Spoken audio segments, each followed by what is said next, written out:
Oke, oke, terima kasih yang sudah hadir pada hari ini di mata kuliah Kreatif Desain Grafis. Pada hari ini adalah kuliah kita perdana untuk membahas atau mereview materi-materi yang sudah diberikan, materi satu sampai terakhir ya, 5. Dan saya akan coba merangkumnya ya dalam bentuk apa eh, kesimpulan dan juga diskusi nanti. Baiklah teman-teman, jadi pembelajaran kita tentang kreatif desain grafis ini sebenarnya merupakan bagian dari skill ya. Artinya kalau kita menjadi seorang desain grafis tentunya dibutuhkan waktu yang cukup panjang ya, karena ini komunikasi di Universitas Siber Asia, jadi ini sebagai salah satu skill tambahan. Karena kalau di kampus-kampus berbasis desain ataupun seni, biasanya pembelajaran desain grafis ini, kreatif desain grafis ini bisa sekian tahun ya, bisa 2 tahun atau 3 tahun. Tapi di Unsia ini karena sifatnya adalah pengantar untuk memperkaya skill dan juga lebih memudahkan kita dalam mengatur strategi komunikasi khususnya marketing. Jadi dibutuhkan yang namanya kreatif desain grafis. Ya, jadi konteksnya berbeda ya teman-teman. Jadi konteksnya ini adalah bagaimana di eh, komunikasi ini kita memiliki keterampilan juga berupa desain grafis. Ya, tapi kalau untuk menjadi desain grafis secara murni, full, tentunya dibutuhkan yang namanya pendidikan lanjutan, ya khusus ya. Karena itu menyangkut berbagai hal ya. Ada uh, freehand ya, tampilan tangan, kemudian typografi, mengenai sosiologi, juga semiotika, banyak sekali ya yang dipelajari dalam paket menjadi seorang graphic designer. Tapi ini mudah-mudahan di pertemuan kita satu semester desain grafis, mudah-mudahan teman-teman nih udah ada yang bisa menangkap lah hal-hal yang menarik dari desain grafis ini sehingga menjadi sebuah keinginan teman-teman untuk menambah skill ya, menambah skill untuk eh, menjadi sebuah satu keterampilan kita lah ya, tools kita dalam mengelola sebuah desain. Nah, desain grafis di sini tentunya sebagai salah satu tools ya dalam sebuah strategi marketing ya, membantu mensupport marketing. Kebetulan saya juga punya latar belakang ya di bidang eh, periklanan, desain grafis juga dan juga eh, komunikasi. Jadi teman-teman kalau misalnya ingin berdiskusi, kita ngobrol tentang desain, tentang periklanan, monggo ya. Jadi tidak hanya sekedar teori, tapi secara praktis gitu kan boleh juga. Karena saya pernah 3 tahun ya di perusahaan periklanan dan di perusahaan ini, di perusahaan sebelumnya saya eh, mengikuti atau menjadi salah satu staf untuk di komunikasi khususnya mengelola produk-produk produk-produk komunikasi di antaranya desain ya. Jadi saya di PR, di corporate communication, di media relation itu hampir 70-80% itu saya mengelola juga strategi untuk komunikasi periklanannya. Ya, jadi teman-teman bisa tanya ya, mau periklanan yang murni, mau periklanan yang secara teori, mau periklanan yang em, secara fungsi masuk ke PR, ke marketing, dan lain-lain. Dan saat ini saya menjadi salah satu staff di marketing communication khusus untuk menangani digital marketing. Nah, jadi lebih luas lagi ya, jadi teman-teman nanti bisa nanya macam-macam. Saya juga menulis buku, judulnya itu tentang anak advertising. Ya, teman-teman kalau misal mau cari di Tokopedia atau Shopee itu ada buku saya ya, tentang panduan lengkap.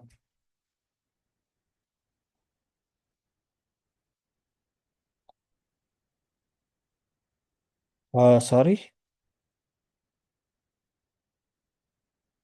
ini ada apa? Ada apa ya?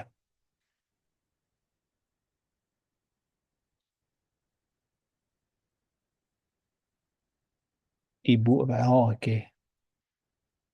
Oke, nah apa namanya? Saya ulangi bahwa nanti tentang hal-hal yang bersifat desain itu silakan apa ditanyakan. Apalagi teman-teman sekarang ini udah masuk ke semester 6 lah ya. Nah, artinya pengalaman saya di Universitas Berasia itu ada beberapa teman-teman mahasiswa di tugas akhirnya itu berbasis yang namanya berbasis tugas akhirnya itu berupa prototype ya, prototype. Ada yang berbentuk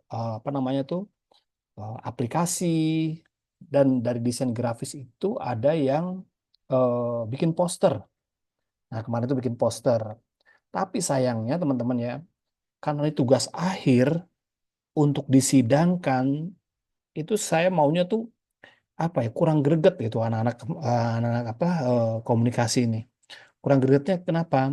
Karena bikin posternya itu seperti mengerjakan tugas biasa aja gitu. Maksudnya tugas sekolah, tugas kampus gitu. Padahal di dalam tugas akhir itu adalah kesempatan untuk mengeksplor ya, mengeksplor hal-hal yang berbeda, yang lebih kreatif gitu kan, disertai dengan berbagai pendukung teori dan konsepnya. Ya, jadi teman-teman tuh ada beberapa yang bikin poster gitu kan, yang menurut saya ya dari sisi kacamata desain ya poster biasa gitu loh. Artinya biasa itu tidak ada hal yang berbeda. Ya, ini bukan berarti bagus dan tidak bagus ya, karena di bidang seni, di bidang desain itu nggak ada desain tuh yang bagus atau yang jelek gitu ya. Tapi desain yang tujuannya tercapai. Artinya apa? Komunikasinya tuh ke audiens itu dapat gitu loh. Nah, ini menurut saya perlu dieksplor lagi gitu kan. Karena tugas akhir ini kesempatan kita untuk memberikan sesuatu yang beda gitu. Ya, kemarin tuh bikin poster, ketika saya tanya apa yang beda dari poster-poster yang lain yang sudah ada ya. Dia kan konsepnya itu kalau nggak salah tentang eh, kesehatan, tentang kesehatan, tentang paru-paru, tentang apa ya, tentang hutan lah gitu. Paru-paru, hutan, kemudian lingkungan hidup gitu kan.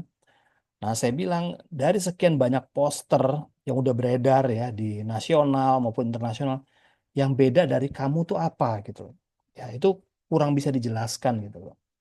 Ya, artinya teman-teman di sini nanti eh, saya coba memberikan sebuah gambaran bahwa kalau kita membuat sebuah poster, membuat sebuah karya desain grafis, cari pembedanya. Pembedanya nggak sekedar tulisannya beda gitu, atau desainnya beda, tapi bagaimana fungsinya itu atau pendekatannya yang berbeda. Ya, nanti saya kasih contoh ya, yang namanya ambient media itu. Ada ekspor tuh, ambient media atau apa itu yang lebih unik ya, dibanding bikin poster biasa. Oke, saya mencoba untuk di sini udah hadir ya sekitar 22 mahasiswa ya. Terima kasih yang udah hadir ya. Nanti kalau misalnya ada yang mau tanya atau silakan di itu aja intervensi aja ya, di di boleh saya nanti minta di stop gitu ya untuk kita diskusi. Nah, ini coba saya mau jelaskan dikit lah ya tentang desain grafis lah ya. Karena ini kreatif desain grafis. Ya, jadi ada perlu disampaikan. Nah, ini pengertian dasarnya ya.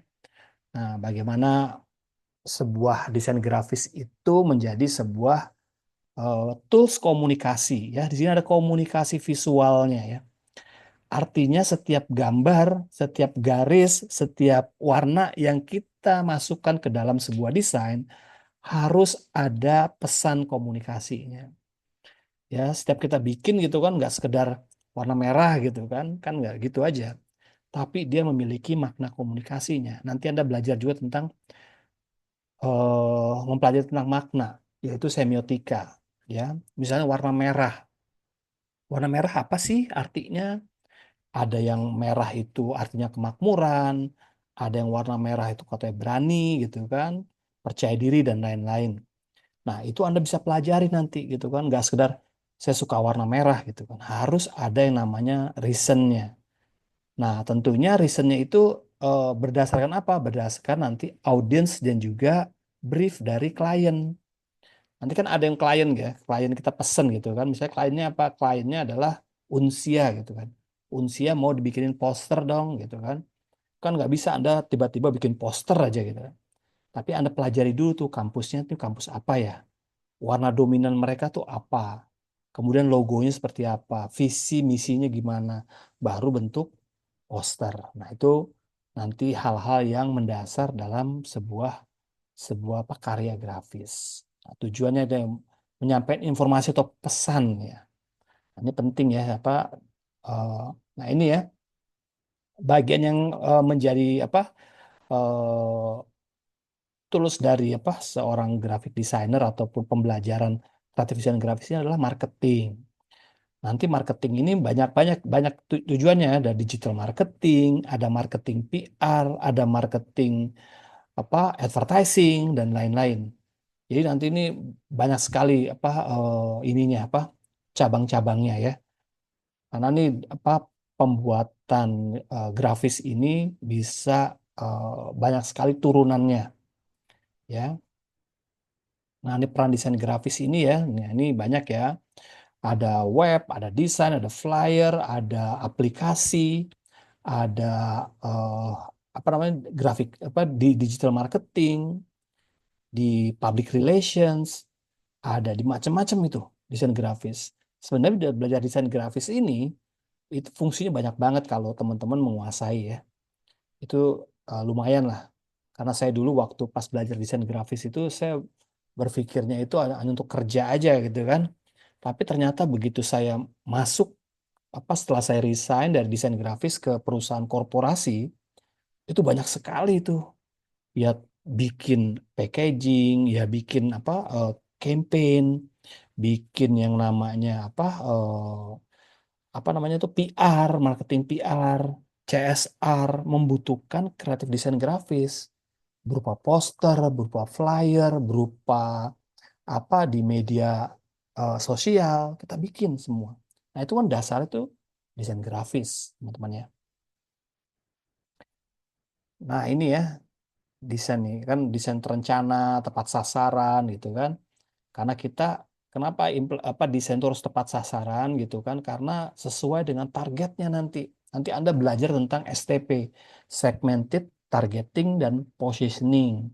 Itu dasar banget ya di marketing, di apa di desain grafis atau di PR, di logo, semua tuh dipakai tuh untuk mengetahui supaya desain kita ini tepat sasaran ya. Kalau Anda mau mendesain ini kan ada nih STP ya. Nah, ini segmentasi targeting marketing. Kalau Anda membuat produk makanan bayi gitu, ya produk makanan bayi targetnya siapa? Kira-kira bukan bayi gitu kan, tapi targetnya adalah ibu-ibu gitu kan. Nah, ini ibu-ibu umur berapa gitu. Nah, itu Anda harus tahu tuh. Ketika kita mau targetnya adalah bapak-bapak pencinta otomotif gitu kan. Nah, itu harus tahu tuh kebiasaan mereka tuh apa, desain dasarnya seperti apa. Nah, ini kita pentingnya mengetahui segmentasi pasar atau pengelompokan-pengelompokan. Pengelompokan, kalau segmentasi kan dikelompokkan tuh. Apakah berdasarkan demografinya tuh, tinggalnya di mana gitu kan. Karena berbeda kalau kita desain untuk orang-orang di kota sama desain untuk orang-orang yang di pinggiran kota atau di desa akan beda desainnya. Nah, mungkin kita desain apa luxury gitu kan, bagus banget, tapi dikonsumsi atau untuk targetnya adalah masyarakat bawah, gitu, menengah ke bawah gitu, bahkan petani misalnya gitu kan. Nah itu kan nggak cocok.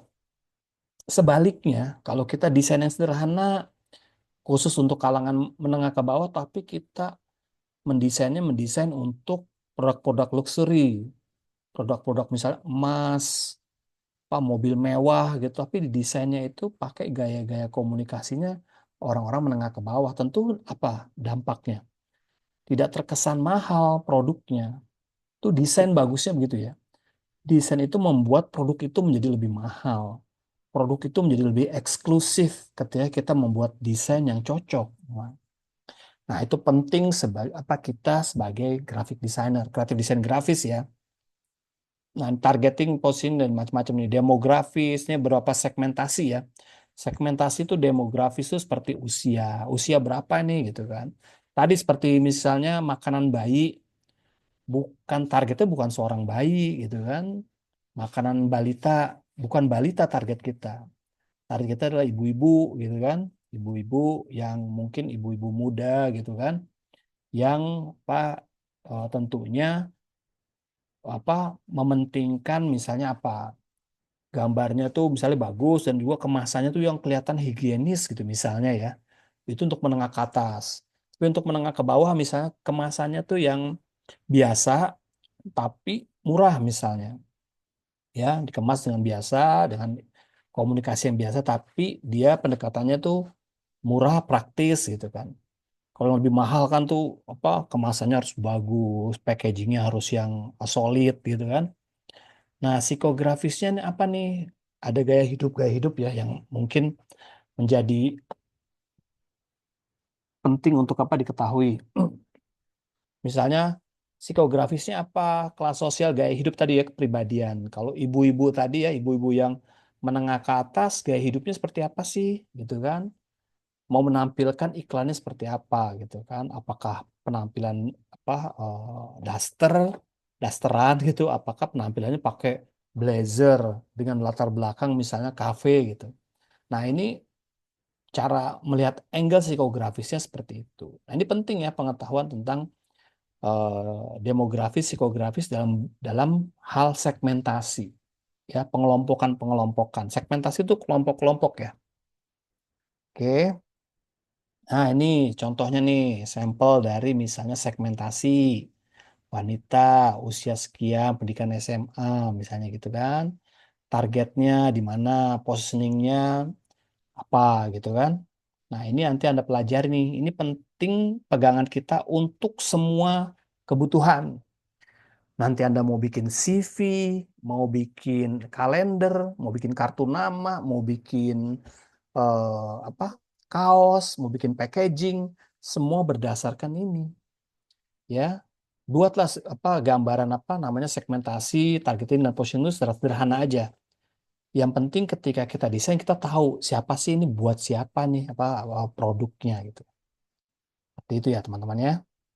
Kita tahu tentang product life cycling-nya ya, tentang bagaimana tuh produk itu tumbuh, kemudian nanti produk itu nanti misalnya hilang gitu atau misalnya harus di apa diganti gitu kan.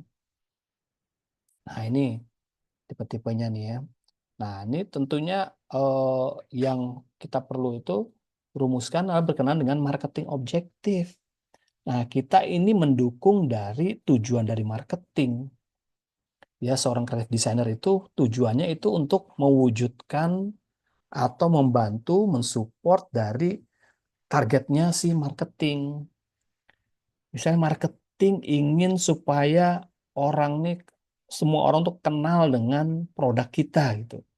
Seperti apa kita bikin desainnya gitu kan? Apakah logonya besar, produknya yang besar, atau seperti apa? Atau pakai artis, atau pakai apa? Nah, itu yang penting bagi kita untuk merumuskan dulu tuh riset-riset kecil-kecilannya ya. Kalau Anda udah di corporate, kalau Anda udah di advertising secara bisnis, itu lebih besar lagi karena itu harus rapat. Namanya itu merumuskan brief, kreatif brief. Nanti kita belajar tentang kreatif brief. Kita lihat tuh, kita brief dulu tuh. Kita lihat briefnya. Brief itu adalah semacam panduan kreatif dari si klien kita. Klien kita tuh bergerak bidang apa, produknya apa, segmentasinya siapa aja. Kita bedah itu semua.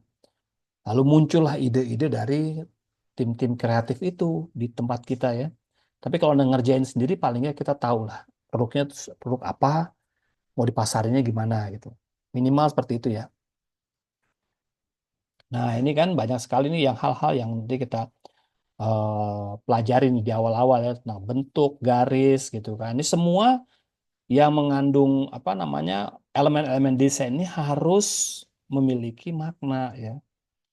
Maknanya harus ada gitu kan, tidak sekedar pakai font ini gitu kan. Itu desain grafis yang levelnya udah tinggi itu, mereka itu merancangnya itu rata-rata tuh mereka tuh semakin semakin bagus desain semakin simple. Anda lihat apa desain-desainnya Apple, desainnya Nike, desainnya apa lagi ya, produk-produk mahal lah gitu. Itu kalau Anda lihat tuh simple sekali. Karena apa? Karena mereka bermain di eh, garis, bentuk, tekstur, dan lain-lain yang memiliki makna. Banyak kan kita kan melihat dari kalau produk-produk yang elegan, produk yang mahal, pasti backgroundnya tuh gelap ya, hitam. Ya, itu kan suatu apa ya, hitam itu kan semacam apa ya, luxuries, dynamic, terus kemudian apa tuh misteri gitu ya, mahal, glamor, nah gitu kan, hitam kan, itu macam-macam. Nah, Anda bisa pelajari tuh psikologi warna ya, itu bisa dicari lah di apa di internet ya. Nah ini desainer ya, tuh, mengumpulkan data, ini kan data-data ya yang untuk kumpulkan. Kalau Anda kerjain sendiri mungkin ya sederhana aja ya ngumpulin data. Kenapa ngumpulin data? Nah ini pentingnya nih teman-teman ya. Nanti teman-teman kalau udah masuk ke tugas akhir, kan semester 6 mungkin semester depan itu udah semester 7 tuh udah mulai tugas akhir misalnya. Nah ini perlu nih yang namanya pengumpulan data, riset gitu kan. Kadang teman-teman yang membuat karya tugas akhir dalam bentuk prototype desain misalnya, saya sering tanyakan tuh referensinya ada nggak gitu kan? Referensi desain, referensi-referensi yang kalian tuh temui. Nah, sebelum kita membuat misalnya poster gitu, poster kampanye kesehatan misalnya, Anda cek tuh di internet atau di sosial media atau di mana melihat contoh poster-poster yang sudah ada. Apa sih yang bagus seperti apa menurut Anda ya? Yang efektif, yang simple, yang menarik atau yang mana lah? Anda bikin kriterianya. Nah, setelah itu Anda bikin versi Anda tuh maunya gimana? Apa yang masih kurang dari poster-poster yang udah Anda lihat? Atau apa yang membuat beda dari poster-poster yang sudah ada? Nah, seperti itu ya teman-teman mikirnya. Sehingga nanti ketika nanti Anda ujian, ketika Anda nanti sidang gitu kan, Anda bisa jawab dan Anda punya datanya gitu. Bukan sekedar sidang aja nanti ya. Kalau Anda nanti bisa bertemu klien gitu kan, klien Anda kan tanya, bedanya apa ya mas saya sama poster yang lain? Kayaknya saya pernah mirip-mirip kayak gini gitu kan. Ya Anda bisa bilang kan, ini berbeda Pak, eksekusinya seperti ini. Aplikasinya begini, begini, begini. Memang kelihatan sama, tapi nanti eksekusinya berbeda, misalnya gitu ya. Nah, itu banyak cara tuh. Berbeda tuh bukan berbeda berbeda sama sekali ya, tapi bisa memodifikasi ya. Memodifikasi tuh bisa juga ya. Nah, ini sampel riset ya. Sampel risetnya warna, sampel ya. Kita cari tuh warna-warna yang cocok ya seperti apa sih untuk misalnya unsia. Kalau unsia warnanya biru, misalnya fontnya yang mana ya gitu kan. Kalau dia udah punya font, font-font apa font yang sudah dipakai dia ya pakai terus aja gitu kan. Atau mungkin elemen apa yang cocok kita tambahin untuk si unsia. Kalau misalnya unsia kita lihat desainnya rata-rata misalnya minimalis, ya udah kita minimalis. Tapi kalau kita mau berbeda, kasih pembedanya di mana gitu. Jangan sampai lebih tadinya minimalis, lebih jelas pesannya, ketika Anda desain ulang gitu kan, menjadi tidak jelas gitu loh. Jangan sampai seperti itu ya. Jadi berikan dia semacam penggedor gitu loh. Istilahnya kalau bentuk desain tuh ada wow effect, ada efek wow-nya dan desain tuh ada wow effect ya teman-teman. Nah, tapi tentunya pendekatan yang kita lakukan ini semua nanti berbasis ke komunikasi. Artinya apa? Desain yang bagus itu adalah desain yang bisa mengkomunikasikan pesannya dengan baik ke audiens gitu kan. Kalau desain Anda bagus banget gitu kan, juara misalnya desainnya gitu kan, juara satu gitu kan, seluruh dunia misalnya. Tapi si konsumen tuh nggak merasa mendapatkan informasi apa-apa dari desain Anda misalnya. Itu menurut saya gagal ya dalam hal komunikasinya. Nah, teman-teman sebagai orang komunikasi tentunya harusnya lebih double nih kemampuannya, jago desain, jago komunikasi. Harusnya itu lebih apa? Lebih apa? Combo ya, istilahnya combo lah. Orang kalau misalnya meng-hire Anda atau mempekerjakan Anda sebagai karyawan, sebagai staff gitu kan, seorang desain grafis, si apa sih orang ini, orang yang menggunakan jasa Anda itu akan memperoleh banyak keuntungan ya. Selain kamu jago desain, jago komunikasi, artinya sudah ada tuh apa strategi-strategi komunikasi yang udah dibangun juga dalam bentuk visual gitu ya. Nah, ini ya warna gitu nanti Anda bisa pelajari ya. Nah, ini jenis font ya. Jenis font ya ada dua ya, serif dan sans serif gitu kan. Nah, ini digunakan serif ini untuk apa gitu kan. Lalu sans serif untuk apa gitu kan. Nah, ini ada yang serif itu untuk yang misalnya lebih kepada yang apa? Lebih yang formal misalnya. Sans serif itu misalnya yang lebih casual gitu kan. Serif dan sans serif ini adalah dasar ya. Kalau saya dulu di advertising tuh bilangnya tuh font yang berkaki dan tidak berkaki gitu aja. Ya Anda bisa bedakan tuh font-font yang berkaki dan tidak berkaki ya. Kalau saya dulu membedakan seperti itu. Misalnya fontnya misalnya mencari Arial gitu kan. Oh nih tidak berkaki nih berarti casual nih gitu kan. Atau misalnya elegan. Tapi mau yang formal misalnya harus berkaki nih. Ada apa kayak tajam-tajamnya lah gitu kan. Nah, ini biasanya tuh yang cocok itu untuk yang serif gitu kan. Nah, ini yang sans serif itu yang tidak berkaki ya. Seperti itu ya. Oh, ini kan berkaki nih. Tajam-tajam, ada kakinya, ada tapaknya gitu ya. Kalau Anda lihat ya. Kalau Anda lihat nih bisa, ini ada tapaknya gitu. Nah, kalau ini kan lebih kepada lebih halus ya. Lebih casual. Anda bisa pakai jenis font ini ke apa produk apa gitu kan. Atau ya komunikasi seperti apa ya. Nah, ini ya, apa namanya, contoh-contoh hasil riset, kemudian prosedur standar gitu kan. Nah, prosedur standarnya tuh desainer tuh ngapain aja tuh, mengumpulkan informasi, ngecek target audience, lalu pilih medianya yang cocok. Karena nggak semua media cocok ya. Taruhlah misalnya Anda jualan eh, apa namanya mainan anak-anak di sekitar komplek Anda gitu misalnya. Atau misalnya saya pernah bekerja di kampus lain ya, di kampus sebelumnya, saya pernah di apa menjadi pimpinan apa marketingnya. Nah, waktu itu saya tidak menggunakan digital marketing, tidak menggunakan apa ya marketing yang lain lah, tapi saya lebih menggunakan namanya tradisional marketing. Karena apa? Karena target audiens saya itu ada di sekitar kampus, gitu kan. Ngapain saya harus ngeluarin biaya besar ya untuk digital marketing yo secara nasional gitu kan. Tetap ada, tapi itu bukan fokus kita. Fokus kita adalah menggunakan brosur-brosur. Dan brosur itu saya maunya tuh brosurnya tuh nggak dibuang gitu. Brosur itu bisa disimpan. Nanti kita kemas dalam bentuk apa? Misalnya kalender, terus pembatas buku misalnya. Kan nggak bakalan dibuang ya. Nah itu kita bikin tuh desain-desain. Nah kita bagikan di mana? Kita bagikan tuh di sekolah-sekolah yang memang punya potensinya tuh besar.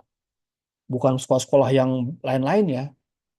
Kita cari sekolah-sekolah yang memang sesuai dengan target kita. Target kita adalah menengah ke bawah. Waktu itu ya saya pilihnya menengah ke bawah karena di kampus kita itu memang pendekatannya memang pendekatan kuliah murah. Ya, Anda dengan uang sekian Anda bisa kuliah. Oleh karena itu pendekatannya tentunya untuk apa ya anak-anak eh, ekonomi menengah ke bawah yang pengen kuliah tapi nggak mampu gitu biayanya. Nah kita kasih solusi. Ada loh kuliah yang murah bisa dicicil sekian kali. Bahkan ada beasiswa. Kampusnya deket pula gitu kan. Kalau deket, artinya ongkos kan nggak mahal gitu.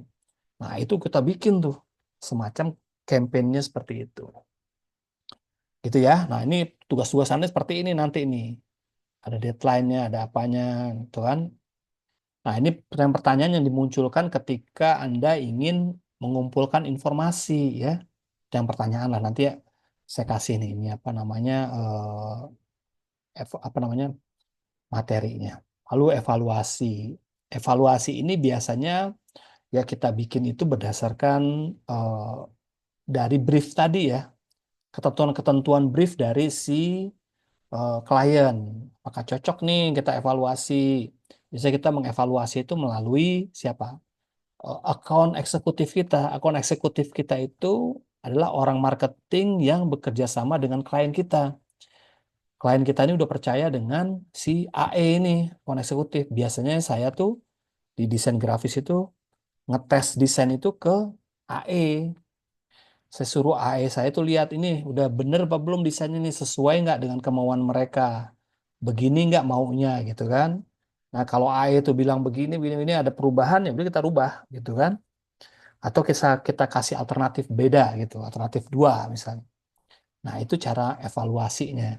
Nah evaluasi berikutnya tentunya nanti dapat dari klien. Setelah kita presentasi desain kita ke klien, kalau klien oke lanjut atau klien ada revisi kita revisi.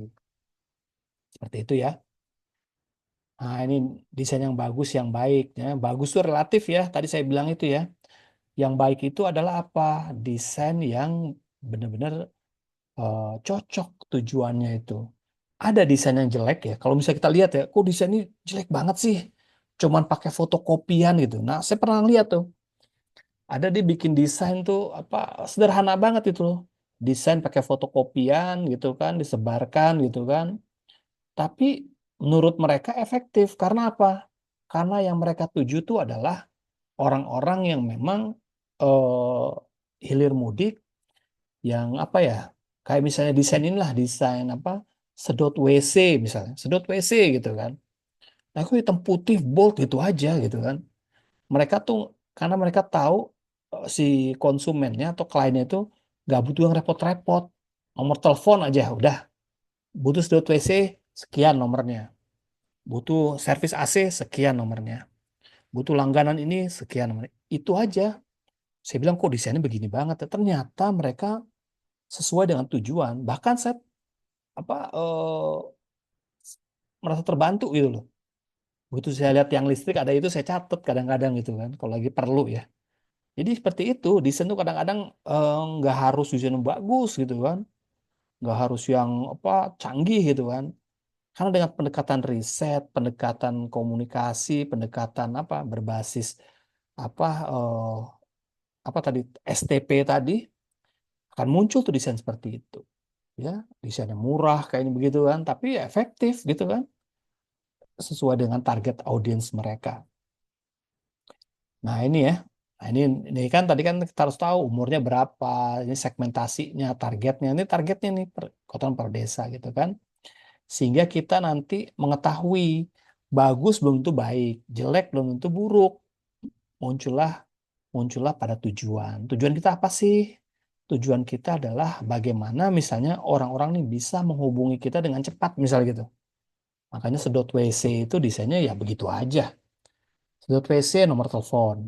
Misalnya mau apa badut, perlu badut, nomor teleponnya apa? Dia taruh yang listrik gitu kan. Karena orang kan butuh cepet kan, orang lagi naik sepeda, motor, naik apa, hanya baca isi itu doang kan. Butuh cepat seperti itu. Nah, itu desain-desain itu memang dibuat berdasarkan memang tujuannya. Nggak bisa dibilang desain itu jelek ya, desain itu bagus ya, nggak bisa. Tapi kita sebagai orang desainer grafis harus memiliki referensi mana desain yang bagus, mana desain yang nggak bagus, mana desain yang sesuai dengan tujuan, mana desain yang efektif. Perlu punya referensi. Bagaimana dapat referensinya? Ya udah kumpulin tuh, kumpulin desain-desain yang bagus seperti apa, kumpulin desain-desain yang nggak bagus seperti apa, kumpulin desain-desain yang memang cocok buat apa tujuannya gitu, kumpulin sehingga kita taruh di otak bawah sadar kita sebagai memori tuh. Ketika nanti kita bikin karya, sudah termemori tuh, ini bagus, ini sesuai tujuan, ini jelek, ini apa. Seperti itu, teman-teman ya. Nah, saya akan menunjukkan lagi sebuah desain ya, yang tentunya ini menjadi tantangan bagi kita semua ya, teman-teman ya. Mungkin teman-teman bertanya, apakah masih dibutuhkan Pak desain grafis zaman sekarang, poster, bikin banner gitu kan? Apakah masih dibutuhkan? Sementara orang-orang sekarang udah digital gitu kan? Nah, tadi kembali lagi menurut saya, kembali ke yang namanya target lagi. Nah, kalau kayak tadi saya contohkan ke kampus saya yang lama, yaitu targetnya tuh nggak neko-neko dia. Targetnya itu sebenarnya tuh direct selling. Targetnya tuh ngobrol gitu kan, kasih brosur nih Pak ya, brosurnya nanti. Ada yang seperti itu, gitu kan. Tapi ada juga yang namanya produk-produk tertentu nggak perlu nyetak, ya. Perlunya tuh hanya di digital marketing. Produk apa tuh? Produk digital, ya, produk digital, produk software apa langsung gitu. Nah, banyak lah contohnya ya, nanti Anda bisa ini. Nah, saya akan memberikan sebuah gambaran ya buat teman-teman untuk menjadi referensi. Nah, ini saya ada sebuah desain ya. Nah, ambient media ya teman-teman ya. Nah, ini ambient media ini perlu nanti teman-teman perdalam lagi ya. Atau nanti saya ada segmen khusus lah kita belajar tentang ambient media. Nah, ini adalah sebuah desain.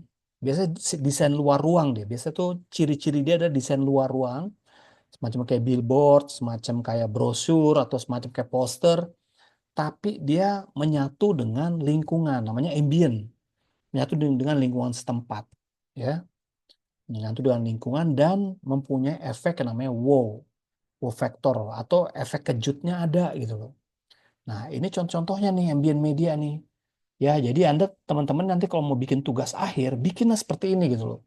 Kan masih prototype.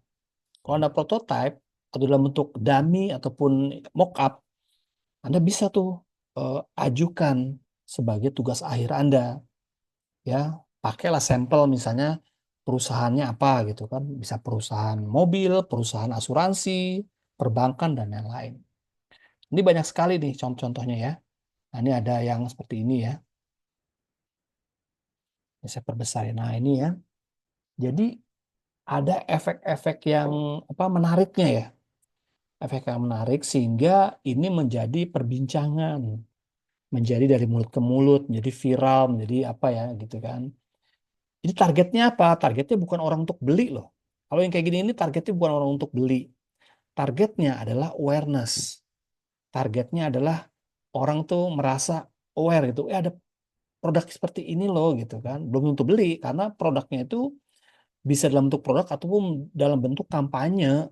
Kalau yang borgol ini kan kampanye, sebuah kampanye gitu kan, kampanye-kampanye kebersihan, kampanye apa, tapi dibikin menarik gitu kan, supaya apa orang aware ya, sekaligus nempel tuh di otak gitu kan. Kalau produk dia tuh aware dengan logonya atau aware dengan si brand produknya ya. Nah, ini juga ya. Jadi kayak billboard gitu kan, itu bisa menyatu dengan lingkungannya. Jadi Anda kalau mau bikin billboard, sekalian lah jangan bikin yang billboard-billboard yang sederhana gitu. Bikin yang lebih tuh efek kejutnya ada gitu loh, menarik gitu. Ketika proposalnya Anda akan ajukan ke klien atau ke tugas akhir, Anda bisa bisa bicara A sampai Z itu dengan menarik gitu loh. Nah, menurut saya seperti itu ya. Lalu kemudian ada seperti ini kan. Ini ada tempat ATM gitu kan. Ada paper bag, tapi dibikin paper bagnya itu berbicara dia, ya. Paper bagnya itu berbicara gitu. Yang Anda lihat ini satu kesatuan dalam bentuk brand, ya. Kalau Anda lihat di PRJ ya, Pekan Raya Jakarta itu orang-orang tuh membuat sebuah kemasan itu yang eye catching. Supaya apa? Supaya orang tuh bukan mau beli ya, tapi orang tuh wih lucu nih mau dapetin gitu kan, mau dapetin apa namanya tasnya. Belum tentu produknya dia suka, belum tentu ya. Karena biasanya produknya itu makanan anak-anak, tapi lucu kemasannya gitu loh. Nah, mereka berburu gitu kan. Ya lama-lama orang teringat itu sama si brandnya. Nah, ini kalau bikin kartu nama juga gitu kan. Anda kan kalau nanti saya kasih tugas bikin kartu nama ya, begitu. Kartu nama yang Anda bikin ya nggak jauh-jauh kayak kemarin ya Pak, saya pernah kasih tugas ke teman-teman sebelumnya itu kan. Ya umumnya mereka tuh bikin apa desain kartu nama tuh menggunakan Canva. Ya boleh-boleh aja nggak apa-apa gitu kan. Tapi efek wow-nya tuh nggak ada gitu. Cuman bagus aja atau apa ya gitu kan. Ya oke gitu, jangan cuman oke gitu kan. Tergantung nanti saya tarik lagi misalnya. Ini untuk perusahaan apa nih gitu kan. Oh perusahaan ini Pak, oke. Perusahaan ini bidang apa? Kemudian klien itu siapa aja gitu kan. Kliennya ini makanya bikinnya seperti ini. Oke, mungkin cocok ya. Tapi efek wow-nya kan nggak dapet gitu kan. Nah, Anda tambah tuh. Sudah komunikasi udah bagus, wow-nya ditambah. Sehingga apa? Eh, Produk Anda atau karya Anda tuh memiliki apa keunggulan atau pembeda dari yang lain. Nah, ini kartu nama yang bisa berinteraksi sama orang-orang yang menerimanya gitu kan. Artinya kartu nama Anda tuh nggak bakal dibuang gitu loh. Ya, kartu nama Anda tuh diingat, dilihat gitu kan. Bahkan dipamerin ke orang lain. Menarik ya. Nah, ini kartu nama juga bisa Anda sebagai graphic designer gitu kan. Jadi apa namanya bisa aja kartu namanya dibentuk kayak laptop seperti itu ya, atau bentuk kartu namanya itu dilipat ya, ada yang namanya apa desain-desain yang lucu, yang unik gitu kan. Nah, ini sebagai ide, referensi ide yang perlu Anda ketahui, perlu Anda tanamkan tuh sebagai seorang kreatif desain ya. Nah, bagaimana dengan CV? Nah, kurikulum vitae, apa, lamaran kerja, menceritakan tentang CV. Nah, kan Anda kan CV kan biasa pakai Canva juga ada memang. Tapi kan kalau semuanya pakai Canva, pembedanya apa Anda gitu kan? Dulu ketika saya melihat Canva tuh, wah unggul ya, suatu yang unggul deh, beda tuh. Di samping orang-orang hanya pakai Words, sekarang pakai Canva, bagus banget hasilnya. Tapi sudah tahun 2010 ke atas itu pengguna Canva banyak, yang pakai Canva juga apa, ratusan orang, semuanya sama akhirnya desainnya. Pembedanya di mana gitu kan? Nah, akhirnya kalau Anda melihat ini akan terbesit tuh ide gitu kan. Oh, saya mau bikin ide yang berbeda. Seperti itu ya. Ini sebagai apa namanya kalau CV yang bagus itu mungkin biayanya besar ya. Biayanya juga apa waktunya, pengerjaannya, effortnya cukup besar. Ya belum tentu juga diterima, memang belum tentu ya. Tapi kita puas. Dan jangan heran kalau Anda tuh juga apa ya, memberikan sesuatu yang berkelas gitu loh. Saya pernah ya, saya dulu pernah bekerja di Human Resources ya. Saya pernah dapat apa kumpulan CV lah, banyak banget ya. Kebetulan waktu kita cari waktu itu kalau nggak salah arsitek ya. CV-nya tuh ya udah dibungkus pakai amplop coklat kayak gitu-gitu ya modelnya zaman dulu ya. Tapi ada satu yang tidak diterima lamarannya. Makanya saya kumpulin, tiba-tiba saya tertarik tuh. Dia dalam bentuk kayak bentuk apa namanya? Kayak bentuk album foto dia bikin. Bagus banget. Zaman dulu ya, pada zamannya. Akhirnya apa? Saya simpen itu sebagai referensi saya. Makanya ketika saya pindah-pindah kerja, biasanya saya membuat apa namanya? CV saya seperti itu, pakai apa? Kayak album foto gitu. Pakai clear holder namanya, clear holder namanya. Saya bikin tuh. Orang-orang pakai amplop coklat, saya pakai clear holder. Biayanya 2-3 kali lipat lebih mahal, effortnya lebih mahal. Tapi apa? Kita puas. Dan seorang HRD juga menilai bahwa kita ini serius gitu loh. Meskipun nggak diterima ya nggak apa-apa. Kita penting kita kasih yang terbaik. Tapi dari yang saya kirimkan tuh CV ya, dari apa yang warna-warni yang seperti itu ya, itu rata-rata ya dari 10 yang saya kirim minimal tuh 6 atau 7 saya itu dipanggil. Meskipun ya nggak semua diterima atau semuanya nolak juga ada ya. Tapi minimal itu sebagai kunci ya, sebagai kunci untuk saya ngebuka peluang. Tinggal akhirnya aja gimana. Ada kadang-kadang saya nggak cocok sama gajinya, nggak cocok sama lokasinya, nggak cocok sama bidang kerjanya. Mungkin ya, kan tergantung kita juga atau tergantung si pemberi kerja. Ya, tapi minimal kita kebuka kuncinya. Nah, kalau Anda bikin CV banyak, boro-boro dibaca gitu kan, hanya jadi memenuhin tong sampah misalnya.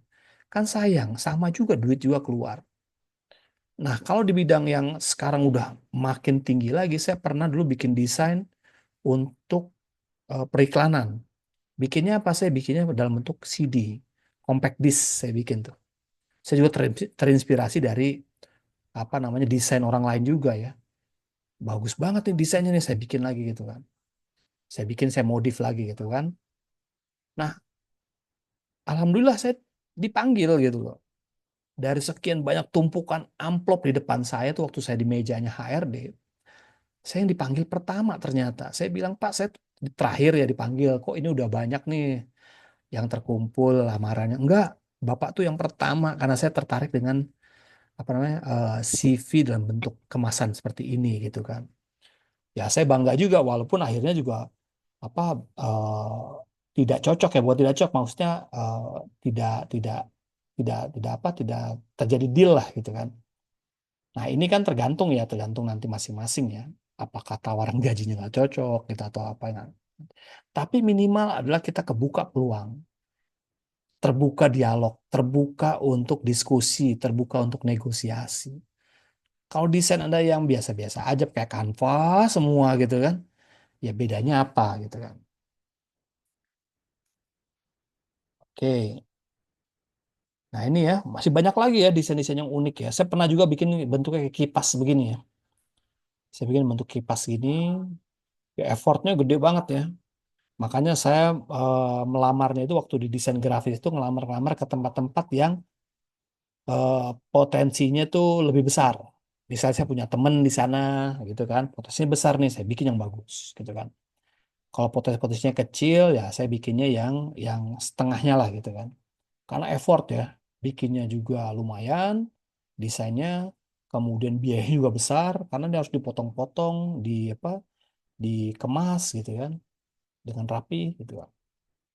Nah, ini macam-macam ya, resumenya unik-unik. Kalau Anda cari ya tentang resume itu CV yang unik, banyak tuh muncul. Ada yang dari kain, ada yang dari kaos. Kaosnya tuh dikasih ke orang CV-nya itu. Kaosnya itu bukan orang yang datang ke sana ya, tapi kaosnya itu dikirimkan gitu loh. Tapi dalam kaosnya itu nanti dibuka ada gambarnya dia sedang memakai kaos itu gitu kan, sambil apa dia baca CV-nya itu lewat kaos itu gitu. Menarik ya strateginya itu. Ada dalam bentuk kemasan susu misalnya. Nih kotak susu gitu kan. Menarik gitu. Menjadi ide kita nanti gitu. Nah, Anda bikin lah gitu kan nanti di tugas akhir itu kalau mau bikin yang spektakuler gitu kan. Dan tanggung-tanggung gitu kan. Hanya poster aja gitu kan. Aduh, sebenarnya tanggung lah gitu kan. Effortnya sama atau ya meskipun misalnya lulus dengan catatan gitu, tapi kita kan kurang puas gitu ya. Kalau saya ya sebagai orang yang memang latar belakangnya apa komunikasi, marketing, desain grafis gitu kan, iklan, itu merasa kayaknya udah kurang nih, tambahkan lagi nih, bagus nih gitu kan. Nah seperti itu ya teman-teman ya. Saya rasa apa cukup dari saya ya tentang bagaimana saya mencoba untuk merangkum lah ya, merangkum dari pembelajaran kita materi 1 sampai 5 dan kemudian saya tawarkan juga desain-desain yang memang memiliki kemampuan wow desain itu ada sehingga Anda memiliki nanti pembeda dari desain yang lain. Oke, nah itu dari saya. Silakan teman-teman kalau ada yang mau bertanya atau ada yang mau apa diskusi, saya persilakan. Silakan ada yang mau tanya teman-teman. Di sini hadir sekitar 25 orang ya. Kalau ada yang mau tanya silakan. Ada yang mau tanya? Izin Pak, Yayan bertanya. Oh iya, silakan Mas Yayan. Ya, Assalamualaikum warahmatullahi wabarakatuh. Terima kasih atas kesempatannya Pak Anggoro. Ya, Minal aizin wal faizin Pak Oh pertama. ya, oke, ya semua lah ya. Oke, makasih. Oke, Eh, silakan Mas Ian. Kasih atas penjelasannya. Mungkin saya juga alhamdulillah selalu ngikutin yang mungkin dari semua perkuliahan, eh, videonya Bapak adalah terpanjang dari semuanya dan pasti Hmm. nonton. Pasti di atas 30 menit semuanya. Oh gitu ya Pak ya. Waduh, harusnya dikurangin lagi ya. Luar biasa Pak, itu asli Pak. Dari semua perkuliahan luar Wah. biasa. Jadi kalau benar-benar nggak nonton berat banget itu. Lah, Hmm. pertanyaan saya mungkin ada beberapa hal Pak. Yang satu itu hari ini mungkin kita hari ini Pak terdengar suara saya Pak. Ya, dengar nggak? Mungkin standar kita memang benar-benar berada di standar media sosial ya Pak ya. Hmm. Jadi, tadi memang penjelasan Bapak terkait standarisasi eh, materi, yaitu misal kayak brosur, kayak apapun ada tipografinya dan lain-lain, warna dan lain. Hari ini kok saya rasanya bisa dipecahkan oleh seorang konten kreator yang dititipin sebuah produk ya Pak. Misal kayak Fuji, kayak Hmm. Iben itu adalah selebgram-selebgram yang hari ini mematahkan semua marketing promosi ya Pak ya. Jadi saya sampai bingung, gimana ya. Oh, marketnya dia apalagi TikTok bisa meneror semuanya, tidak ada orang muda, orang tua. Lah, gimana Pak pandangan, misal pandangan Bapak terkait menyikapi hal demikian, itu yang satu Pak. Ya, hari ini mungkin marketingnya bener-bener di selebgram, bahkan di live live TikTok gitu, dititipin ke selebgram gitu. Itu yang pertama. Yang kedua, kalau untuk sebuah acara TV Pak, kira-kira perbedaannya apa ya Pak? Membentukkan konsep gitu ya. Misal saya tuh kebayang kebayang berapa tebelnya proposal Asian Games itu yang sampai detik ini masih mengenang. Bahkan di YouTube aja kadang saya masih nonton gitu kan. Seberapa lama prosesnya, seberapa apa? Mungkin ketika Bapak Anggoro pernah berada di event-event nasional ataupun internasional Hmm. seperti itu, boleh diceritakan Pak. Karena saya kan nggak tahu ya, nggak mungkin saya nanya Erick Thohir kan Pak ya. Itu. Hmm. Terima kasih Pak Anggoro sebelumnya. Oke, terima kasih Mas Yayan. Ah, ini oke. Yang pertama tentang tadi ya, apa influencer, selebgram yang sekarang marak ya. Apalagi dia pasang tarif tinggi karena dia punya follower puluhan juta gitu ya. Tapi kembali lagi ke produknya gitu kan. Kalau saya kayak saya punya produk namanya Teh Kahuripan. Nanti teman-teman bisa cari namanya Teh Kahuripan tuh ada Instagram ada itu. Ya ternyata produknya itu kalaupun misalnya saya pakai lah, pakai Fuji, pakai apa, orang kenal nggak? Akan kenal produknya gitu kan. Kenal pasti akan. Tapi ada yang beli nggak? Belum tentu gitu kan. Nah ini banyak produk-produknya yang dipromosikan oleh eBand atau oleh Atta Halilintar atau sama si Fuji sekalipun, Ria Ricis gitu. Itu tidak sebanding dengan apa namanya penjualan atau kalau misalnya targetnya penjualan ya. Tapi kalau targetnya awareness mungkin dapat gitu kan. Karena memang dalam penelitian itu biasanya itu nggak ada yang namanya pembuatan iklan itu berbanding lurus dengan penjualan gitu ya. Jadi nggak mungkin tuh misalnya bapak punya produk nih, saya mau cepat laku nih, kasih ke apa influencer aja pasti laku, belum tentu. Belum tentu Pak, gitu. Pasti tuh ada pekerjaan-pekerjaan yang lain yang lebih penting. Misalnya apa? Direct sellingnya, produknya harus ada di mana-mana. Produknya tuh harus kualitasnya bagus. Kemudian ada yang namanya distribusinya jelas. Kemudian namanya apa? Pelayanan after salesnya. Wah banyak sekali. Nggak sekedar iklan. Dan sampai sekarang saya belum pernah tuh dapat yang namanya penelitian bahwa iklan yang bagus, iklan yang ratingnya tinggi akan menjamin penjualannya tinggi. Nggak ada. Penjualannya itu tergantung nanti pekerjaan-pekerjaan yang lain. Tapi iklan salah satunya bisa untuk mensupport, tapi nggak salah satunya. Jadi maraknya Instagram, influencer itu ya semacam fenomena aja sih sebenarnya gitu kan. Taruhlah Ronaldo gitu. Ronaldo misalnya itu paling besar ya, berapa puluh juta, berapa ratus juta itu apanya apa followernya.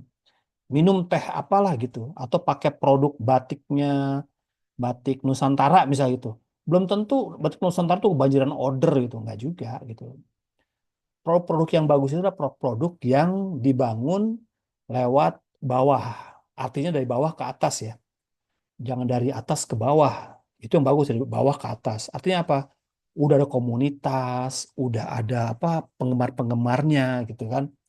Itu lebih bagus dibanding yang dari atas instan.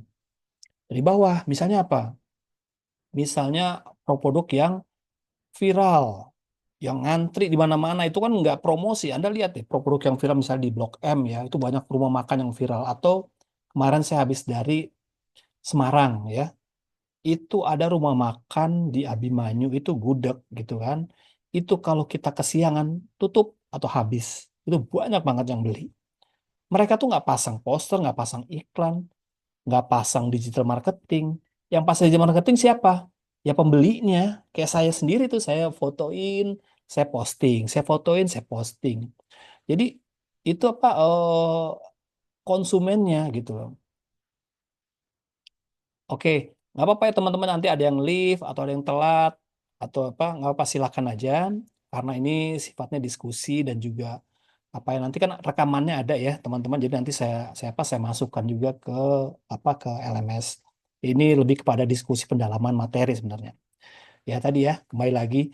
Jadi nggak pengaruh lah maksudnya siapapun yang menjadi ini ya kecuali ya si Fuji makan di sana ya di makan di mana makan di gudeg itu gitu kan orang jadi viral tuh boleh juga itu kayak begitu ya sampai dicari-cari gitu kan misalnya tapi nggak semua juga gitu kan ketika dia datang masakannya nggak enak ketika dia datang pelayanannya lama ya viral cuma sebentar ntar lama-lama hilang gitu aja sebenarnya sih itu apa namanya siklusnya digital marketing tuh siklusnya influencer ya naik terturun tuh nah yang bagus itu dari bawah tuh artinya dari komunitas dari apa kalau kamu lihat apa ya ada influencer bukan influencer dia konten kreator yang punya ownernya warung kopi warkop tapi dia setiap hari ngontenin si customernya customer di apa di interview bercandain apa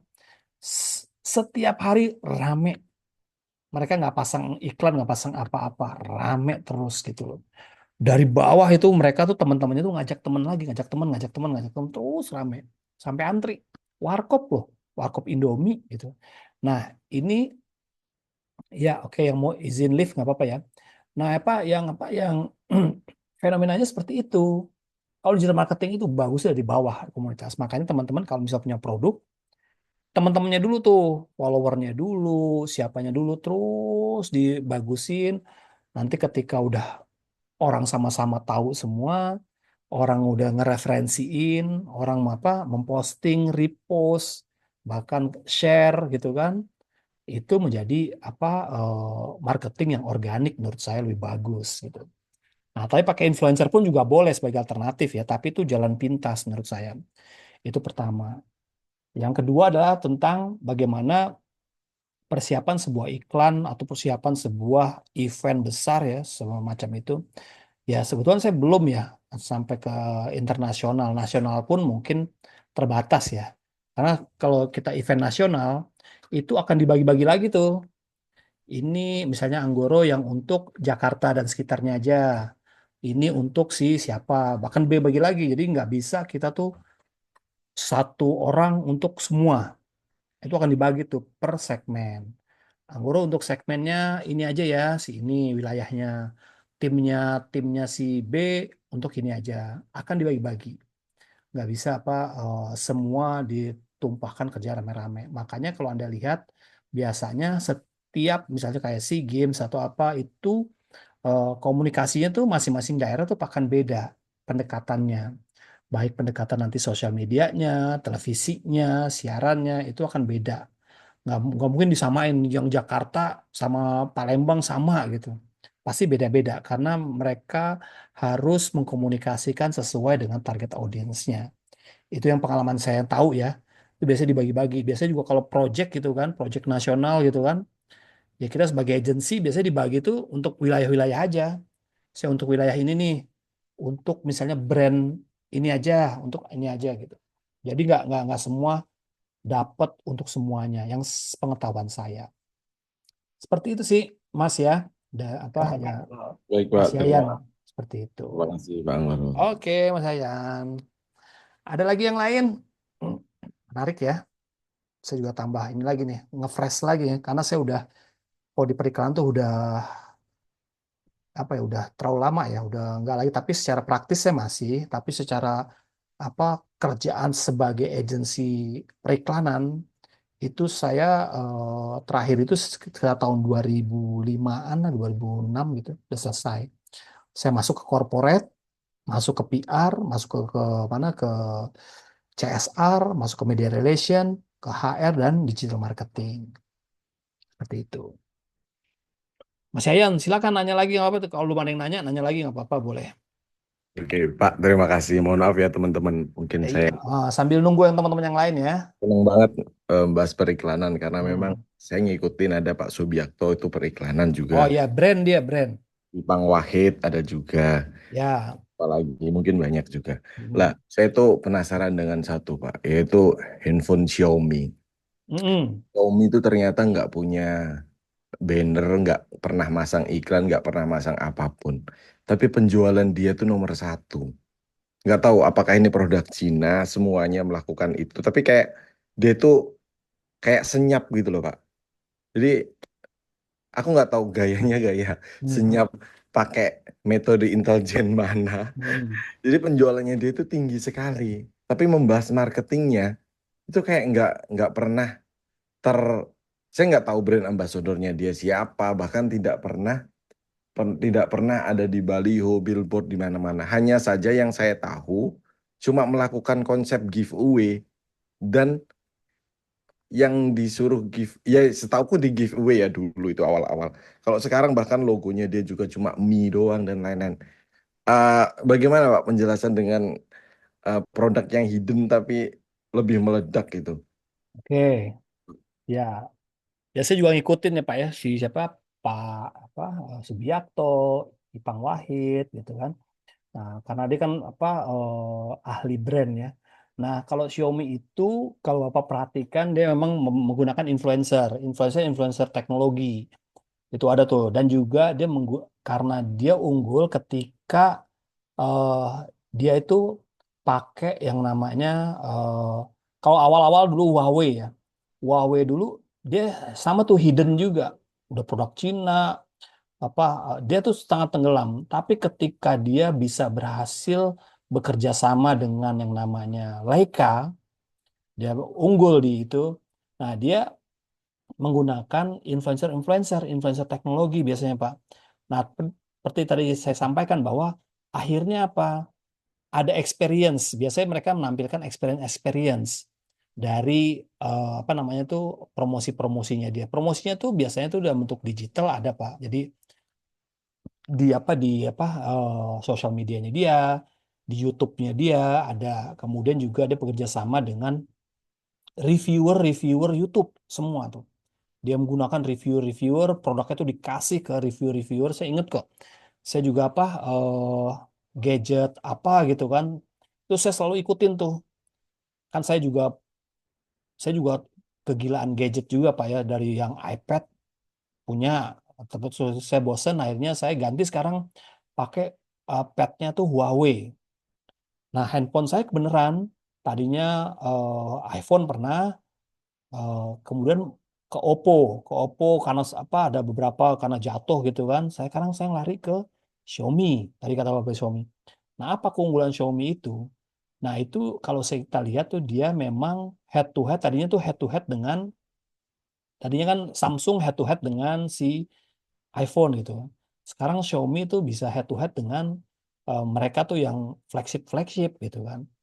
Karena dia muncul tuh si Xiaomi itu biasanya tuh produk tuh flagship, dengan produk yang apa, kualitas tinggi. Dengan produk seperti itu dia juga punya yang namanya komunitas sendiri tuh. Ketika ada komunitas sendiri, nah tadi saya bilang bahwa dari bawah dia mereka mainnya. Kalau saya lihat ya dari komunitas-komunitas tadi tuh, si siapa influencer teknologi, Bapak coba cari di YouTube ya. Itu apa namanya tuh, influencer teknologi itu kan. Atau Bapak ketik aja misalnya Xiaomi, itu banyak sekali influencer yang ngebahas. Itu menarik gitu. Sehingga kita tuh punya referensi gitu. Bahkan kadang-kadang dia berani dibandingkan dengan eh, produk yang lain gitu kan. Nah, seperti itu. Mungkin juga ya, mungkin Pak, strategi mereka juga begitu. Strategi mereka tuh nggak mau yang tampil yang apa tampil ke permukaan seperti yang lain seperti Samsung misalnya atau Vivo misalnya. Itu kan jor-joran dipakai artis pakai ini gitu. Dia tidak mau bermain yang di Red Ocean namanya. Red Ocean itu bermain di brand-brand yang udah terkenal semua. Dia main ke mungkin ke middle, kemudian ke kelas-kelas tertentu yang akan berpikir misalnya gimana kalau saya menjadi handphone kedua, misalnya gitu ya. Xiaomi itu mungkin dasarnya seperti itu ya. Saya oke nggak bukan handphone yang pertama, bisa nggak saya jadi handphone yang kedua gitu kan? Sehingga nanti ada proses penggunaan, proses yang namanya pembandingan. Nah, yang lain jadi menjadi handphone yang kedua itu akhirnya lama-lama ya menjadi apa ketergantungan dengan handphone yang utama gitu kan. Jadi akhirnya coba ganti gitu kan. Menurut saya seperti itu ya. Bukan nggak ada yang apa strateginya. Menurut saya ada senyapnya itu sebenarnya nggak terlalu senyap-senyap juga ya Xiaomi itu. Ya karena kan dulu apa ya Xiaomi itu dibully lah gitu ketika muncul dengan Xiaomi gitu kan. Pakai bahasanya bahasa Cina pula gitu. Saya ingat tuh ketika teman saya itu dulu baru awal beli Xiaomi. Lu tahun berapa ya lupa ya. Mungkin tahun 2016 atau 2017. Dia motret pemandangan pakai Xiaomi dan diperlihatkan pada kami tuh. Saya dulu saya masih pakai handphone apa namanya iPhone 6. Yang lain pakai apa? Pakai Samsung, pakai apa? Dia pakai Xiaomi. Dan dia foto alam gunungan yang ditampilkan ke kita dan hasilnya luar biasa. Wih, bagus banget gitu kan. Xiaomi nih ya, Xiaomi gitu kan. Akhirnya saya coba ganti, coba berpikir untuk ganti lah. Walaupun akhirnya ke Oppo dulu, baru ke Xiaomi. Nah, Xiaomi juga punya apa ya? Kalau yang flagshipnya juga itu teknologinya kan sekarang dia udah pakai Leica. Itu menjadikan dia menjadi apa ya? Standarnya tuh jadi lebih tinggi sebanding dengan apa nggak kalah dengan yang namanya handphone-handphone yang lain gitu. Itu sejauh saya itu sih sejauh saya pengguna Xiaomi kan saya juga pengguna Xiaomi. Saya pakai Xiaomi 14T. Kalau Bapak apa follow IG saya atau TikTok saya banyak saya explore foto-foto pakai Xiaomi dan hasilnya tuh bagus banget. Seperti street fotografi itu bagus banget gitu loh. Dan saya akhirnya terekspos untuk pakai Xiaomi itu dipamerin gitu loh. Nah, itu mungkin menjadi pengalaman. Nah, akhirnya Xiaomi sendiri menjadi apa handphone yang diperhitungkan sekarang ini. Bukan yang nomor dua lagi menurut saya ya. Itu menjadi apa pilihan lah gitu kan menurut saya. Itu sih Pak, karena saya juga mempelajari ya sebelum saya membeli apa namanya tuh handphone saya yang ini nih, yang Xiaomi 14T ini, saya review sampai review dari awal Xiaomi, review dari apa gadget-gadget yang di-review, terus di luar negeri, di lokal sampai saya tahu kelemahan-kelemahannya apa, saya tahu gitu kan. Sampai saya tahu oh seperti ini dia Xiaomi ini bermainnya. Seperti itu sih Pak. Jadi kalau kita mau tahu tentang Xiaomi itu, apa masuk dulu atau menjadi bagian dari komunitasnya Xiaomi baru Bapak ngerti itu. Seperti itu Mas Yayan menurut saya ya. Makasih Pak, penjelasannya komplit sekali Pak. Komplit Pak ya, ya tapi nanti Bapak Oke. tambahin lah. Oke. Dapat jajetin itu Pak ya reviewernya. Iya. Oke, yang lain ada yang mau tanya? Ada yang mau tanya lagi nggak? Coba saya cek di ini di chat ya, di chat. Oh nggak ada. Oke, teman-teman kalau nggak ada yang tanya lagi, saya rasa cukup ya pertemuan kita hari ini. Nanti kan ada juga di rekamannya. Kalau misalnya belum sempat apa namanya tanya di hari ini atau chat, nanti bisa tanya di LMS atau bisa nanti DM saya dan lain-lain. Ya, memang kalau belajar desain grafis itu enak diskusi seperti ini ya. Diskusi menarik tentang brand, tentang periklanan, tentang strategi. Itu menarik. Mudah-mudahan di lain kesempatan di perkuliahan kita berikutnya, saya mau teman-teman yang lain ya ikut tanya aja nggak apa-apa karena ini ya belum tentu apa yang saya katakan itu benar semua ya karena ini saya mengatakan berdasarkan pengalaman. Pengalaman saya di iklan, pengalaman saya di brand gitu kan. Itu pengalaman saya seperti itu. Ya, tapi kalau ntar ada yang kurang ya mungkin kita nanti sama-sama cari informasinya seperti apa. Oke, teman-teman, bagi saya Pak cukup sampai di sini perkuliahan kita. Terima kasih yang sudah hadir. Ini ada 23 mahasiswa. Nanti rekaman ini saya akan share juga ke teman-teman. Selamat sore, selamat beraktivitas, dan terima kasih. Sampai ketemu lagi. Terima kasih. Makasih Pak. Terima kasih Mas Yayan. Sehat, Pak. Terima kasih, Betul. Pak. Terima kasih Anilasari. Ya Allah. Harusnya nanya ada yang perempuan lah lain kali ya, biar semangat. Oke, saya live ya. Masih bekerja, Bapak. Ya Sambil Ya, bekerja. kalau oke. laki-laki yang nanya kurang semangat ya Pak ya. Kurang saya, Mas Wah Yayan wah juga wah saya wah agak teman-teman ini. malas-malasan tadi. Wah wah yuk yuk. Makasih Pak. Oke, Made biasanya suka nanya Pak. Made Mega ini ya. oh sip. Mudah-mudahan jadi saya semangat lagi Pak ya. Ya, Oke, saya live ya. ya Pak.